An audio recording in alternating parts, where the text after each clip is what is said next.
Hello everyone, welcome to market investment.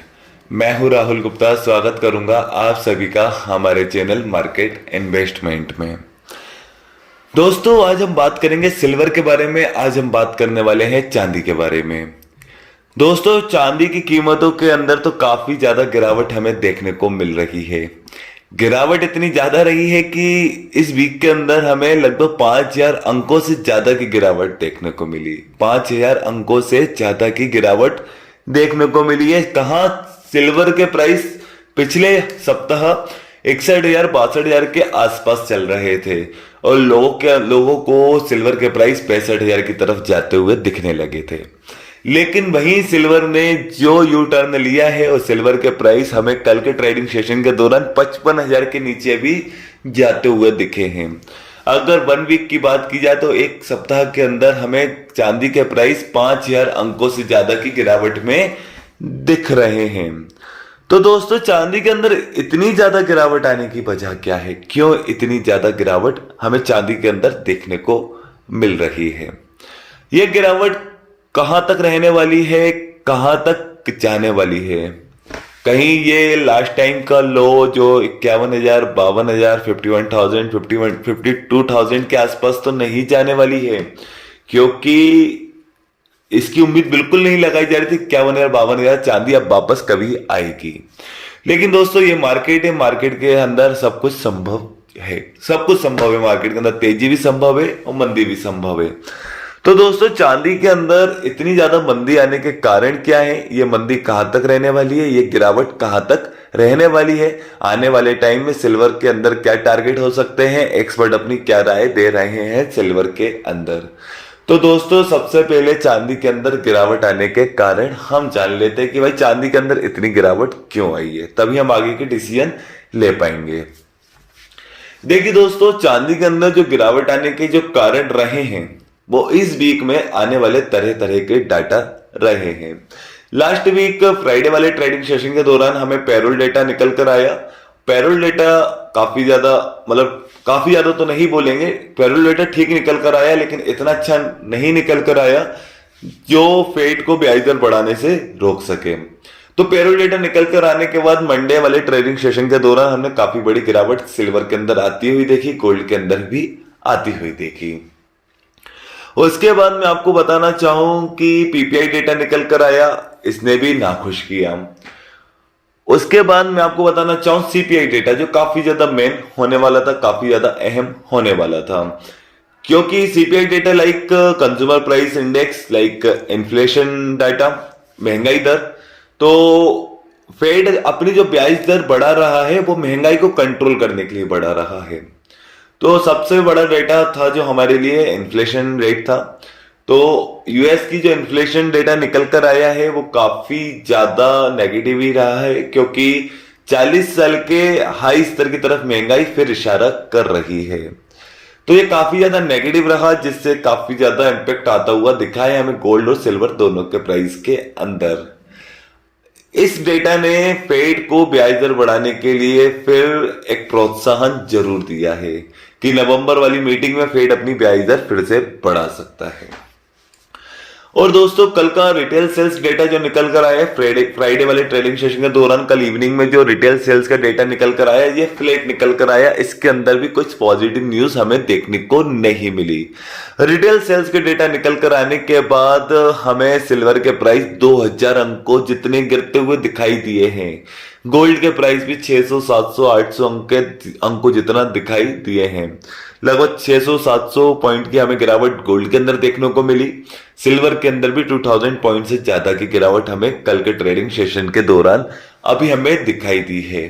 और अभी भी फेड की मीटिंग आना बाकी है नवंबर में, जिसमें फेड अपनी ब्याज दर बढ़ाएगा, क्योंकि फेड ने बोला था कि 40 साल की सबसे हाई महंगाई को कंट्रोल करने के लिए हम ब्याज दर बढ़ाते रहेंगे, ऐसे ही आक्रामक कदम उठाते रहेंगे।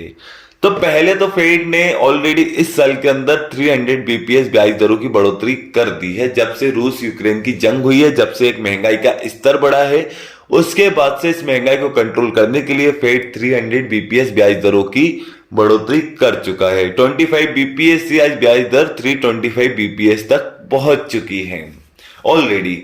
और जब से ब्याज दर बढ़ाने का सिलसिला चालू हुआ है तब से चांदी के प्राइस जो 73,000 के आसपास पहुंच गए थे, 72,000 73,000 के आसपास पहुंच गए थे, वहां से हमने इतनी ज्यादा गिरावट देखी चांदी के प्राइस के अंदर कि चांदी के प्राइस गिरते गिरते गिरते गिरते गिरते गिरते गिरते हम हमें 51,000 के निचले स्तर तक की तरफ भी देखने को मिल गए। 20,000 अंकों से ज्यादा की गिरावट हमें देखने को मिल गई है जब से ब्याज दरों का बढ़ना चालू हुआ है। 300 बीपीएस ब्याज दर ऑलरेडी बढ़ चुकी है। नवंबर वाले महीने में फेड फिर से मीटिंग करने वाला है, जिसमें पहले अनुमान लगाया जा रहा था कि फेड अपनी 50 बीपीएस ब्याज दर बढ़ाएगा, अब पहले 50 बीपीएस ब्याज दर बढ़ाएगा। फिर इसकी संभावना 75 बीपीएस तक पहुंच गई कि फेड अपनी 75 बीपीएस ब्याज दर बढ़ाएगा। लेकिन अब एक्सपर्ट 100 बीपीएस ब्याज दर बढ़ने की बात कर रहे हैं कि 100 बीपीएस तक की ब्याज दर बढ़ सकती है नवंबर वाले महीने के अंदर। और फेड ने पहले ही ये चीज क्लियर कर दी है कि नवंबर में और दिसंबर में हम ब्याज दरों को बढ़ा सकते हैं। तो नवंबर वाली मीटिंग के बाद दिसंबर वाली मीटिंग में भी फेड अपनी ब्याज दर बढ़ा सकता है। लेकिन दोस्तों पहले बात जो हो रही थी कि भाई ब्याज दर 2022 में तो बढ़ा रहे हैं लेकिन 2023 में इसको कम भी करना चालू कर देंगे। लेकिन अब एक ऐसा अनुमान लगाया जा रहा है कि 2022 में ब्याज दर बढ़ रही है, हो सकता है जरूरत पड़ने पे 2023 में भी ब्याज दर बढ़े। तो ये काफी ज्यादा नेगेटिव रहा है गोल्ड और सिल्वर दोनों के लिए, क्योंकि काफी ज्यादा गिरावट हमें देखने को मिल रही है जब जब ब्याज दर बढ़ने की बात होती है, बढ़ रही है। देखिए जब भी ब्याज दर बढ़ने की बात होती है तो हम डॉलर के अंदर तेजी जरूर देखते हैं, डॉलर इंडेक्स के अंदर तेजी जरूर देखते हैं। जितने डेटा खराब आए उन सारे डेटा के अंदर हमें डॉलर के अंदर काफी ज्यादा तेजी निकल कर आई। ये तेजी इतनी अच्छी रही कि डॉलर इंडेक्स के प्राइस फिर से बढ़ते बढ़ते 20 साल के हाई स्तर की तरफ चले गए।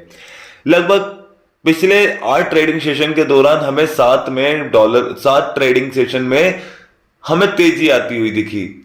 तेजी इतनी ज्यादा रही कि डॉलर इंडेक्स के प्राइस 20 साल के उच्च स्तर की तरफ चले गए। आज 113 के आसपास डॉलर इंडेक्स का प्राइस चल रहा है, जो 120 की तरफ जाता हुआ दिख रहा है, 120 की ओर इशारा कर रहा है। एक्सपर्ट अनुमान लगा रहे हैं कि डॉलर इंडेक्स 120 रुपए तक जा सकता है। और 120 रुपए तक अगर डॉलर इंडेक्स जाता है तो हम सोने और चांदी की प्राइस के अंदर और ज्यादा दबाव बनता हुआ देख सकते हैं, क्योंकि डॉलर बिल्कुल विपरीत चलता है, बिल्कुल विपरीत चलता है कीमती धातुओं के गोल्ड और सिल्वर के प्राइस के बिल्कुल विपरीत चलता है। डॉलर के अंदर तेजी कहीं ना कहीं सोने और चांदी के अंदर गिरावट होती है, और सोने और चांदी के अंदर तेजी कहीं ना कहीं डॉलर के ऊपर दबाव बनाती है। तो डॉलर अभी 120 रुपए तक के रास्ते खोलता हुआ दिख रहा है, जिससे हमें गोल्ड और सिल्वर के अंदर काफी ज्यादा एक प्रेशर और दबाव बनता हुआ दिख रहा है। तो चांदी एक इन्वेस्टमेंट मेटल होने के साथ साथ एक औद्योगिक मेटल भी है, औद्योगिक धातु भी है। चांदी का 50% से भी ज्यादा यूज प्रोडक्शन में किया जाता है, मैन्युफैक्चरिंग में किया जाता है।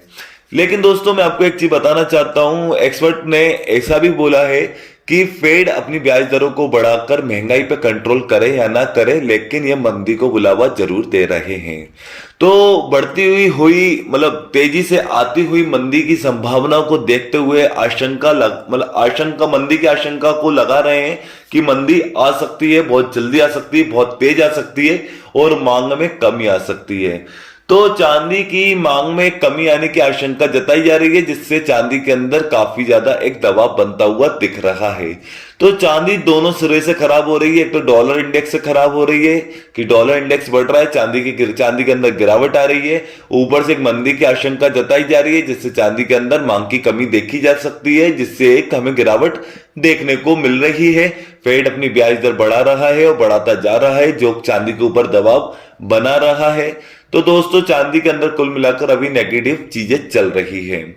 दोस्तों मार्केट के अंदर न्यूज बहुत सारी है, खबरें बहुत सारी है, तरह तरह की खबरें तरह तरह के टाइम पर आ रही हैं, जो चांदी के मूवमेंट को बदलती जा रही हैं। लेकिन अगर आप शॉर्ट टर्म इन्वेस्टर हैं तो थोड़ा मार्केट से दूरी बनाइए। मार्केट बहुत ज्यादा वॉलेटाइल है इस समय, मार्केट के अंदर काफी ज्यादा खबरें हैं और काफी ज्यादा खबरें मार्केट को ऊपर नीचे की तरफ लेकर जा रही हैं। आप शॉर्ट टर्म इन्वेस्टर हैं तो थोड़ा मार्केट से दूरी बनाइए, क्योंकि आप बड़े नुकसान कर सकते हैं। लेकिन अगर आप लॉन्ग टर्म इन्वेस्टर हैं तो आपके लिए इन्वेस्टमेंट करने का काफी अच्छा मौका हो सकता है। जैसा कि मैंने आपको लास्ट टाइम बताया था कि 52, 53, 54,000 के आसपास आपको चांदी खरीद लेना चाहिए। बहुत जल्द आपको 60-62 के आसपास मिलेंगे और ऐसा आपको मिला भी। आज मैं फिर आपसे ये कह रहा हूं, अगर आप लॉन्ग टर्म इन्वेस्टर हैं तो आपके लिए काफी अच्छा मौका हो सकता है इन्वेस्ट करने का। लेकिन इन्वेस्ट करने के साथ साथ आपके लिए भी एक स्टॉप लॉस होना बहुत जरूरी है।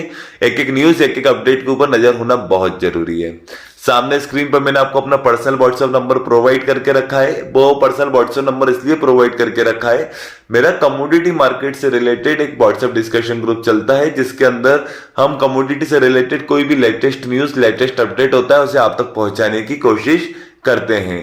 अगर आप भी मेरे कम्युनिटी ग्रुप में, व्हाट्सएप ग्रुप में ऐड होना चाहते हो तो सामने दिए हुए नंबर पर जो व्हाट्सएप पे मैसेज कीजिए, मैं आपके नंबर को अपने व्हाट्सएप ग्रुप में ऐड कर दूंगा।